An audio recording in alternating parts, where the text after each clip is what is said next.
வணக்கம் நண்பர்களே. இன்னைக்கு நம்ம பார்க்கக்கூடியது Black டீ. இந்த மாதிரி Black டீ கப்பு லைட்டா உடைஞ்சிருக்குது. Okay, no issue. இந்த Black டீ நார்மலா நம்ம இந்தியால மட்டும்தான் நம்ம பால், சீனி இதெல்லாம் போட்டு குழப்பிக்கிட்டு இருக்கோம். Black டீனா Black டீ அந்த அந்த தேயிலை மட்டும்தான் போட்டு நம்ம குடிக்கணும்.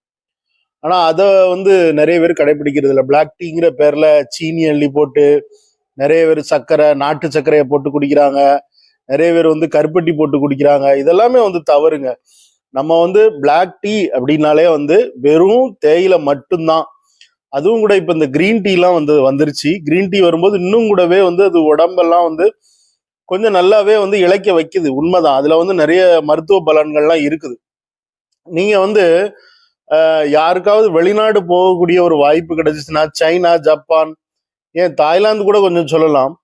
இந்த சைனா, ஜப்பான்ல மெயினா என்ன பண்றாங்க அப்படின்னா அவங்க டீ குடிக்கிற பழக்கமே அங்கிருந்து தான் வந்திருக்குது. நமக்கு தான் அங்கிருந்தா யுவான் சுவாங் வழியாதான் நமக்கு இந்த டீ, தேயிலை இதெல்லாம் குடிக்கக்கூடிய ஒரு பழக்கம் ஏற்பட்டிருக்குது.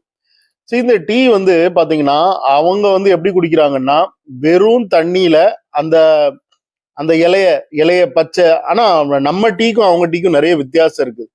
நம்ம இந்தியாவில நம்ம என்ன பண்றோம்னா, டீங்கிற பேர்ல நிறைய டஸ்ட்டை நம்ம குடிக்கிறோம். அந்த டீயோடைய அந்த டஸ்ட்ன்னு சொல்லுவோம். ஒரிஜினல் டீ எல்லாமே நமக்கு வெளிநாட்டுக்கு ஏற்றுமதி பண்ணிடுறாங்க. வெளிநாட்டுக்கு ஏற்றுமதி பண்ணிட்டு நமக்கு இந்த சக்கை தான் கிடைக்குது. நம்ம அப்படியே அந்த மாதிரி ஒரிஜினல் டீ வேணும்னா ரொம்ப காஸ்ட்லியா கொண்டு கொடுக்குறாங்க. தாஜ்மஹால் டீ, அந்த டீ, அந்த டீன்னு சொல்லி. ஒரிஜினல் டீ கிடைக்கிறது ரொம்ப பிரயத்தனங்க. இந்தியாவை பொறுத்தளவுல மிடில் கிளாஸ் பீப்புள் எல்லாருக்குமே இந்த கிடைக்கிறது இந்த சக்கை தான். இப்ப ஆனா அதுல அதுலயே அந்த பிராண்ட்லயே எழுதிடுறாங்க. அதை கூட விக்கிறாங்க பாருங்க. அது சொல்றாங்க இது டஸ்ட் டீ அப்படின்னு சொல்லி. டஸ்ட் டீனே அதுக்கு பேரு. அதாவது ஒரு இலைய நம்ம இப்ப ஊட்டி எடுத்துக்கிடுவோம், இல்ல கொடைக்கானல் எடுத்துக்கிடுவோம். அங்கெல்லாம் டீ எஸ்டேட் அதிகமா இருக்குது. அங்கதான் விளையுது. டீயே அங்கதான் விளையுது. அவங்க எல்லாம் என்ன பண்றாங்கன்னா, அங்கங்க ப்ராசஸ் பண்றாங்க. முதல்ல அந்த இலையெல்லாம் காய வச்சு அதை தரம் பிரிக்கிறாங்க. தரம் பிரிச்சு ஒரிஜினல் டீயை தனியா எடுத்துடுறாங்க. அதுக்கப்புறம் ரெண்டாம் தரமான ஒரு குவாலிட்டி வச்சிருக்காங்க. அதுக்கப்புறம் மூணாவது தரமா ஒரு குவாலிட்டி வச்சிருக்காங்க. அதுக்கப்புறமா லாஸ்ட்ல இந்த டஸ்ட் தான் மிஞ்சும். எல்லாத்தையும் கழிவெல்லாம் கழிச்சு போட்ட ஒரு டஸ்ட். அந்த டஸ்ட் தான் நம்ம குடிச்சுக்கிட்டே இருக்கிறோம்.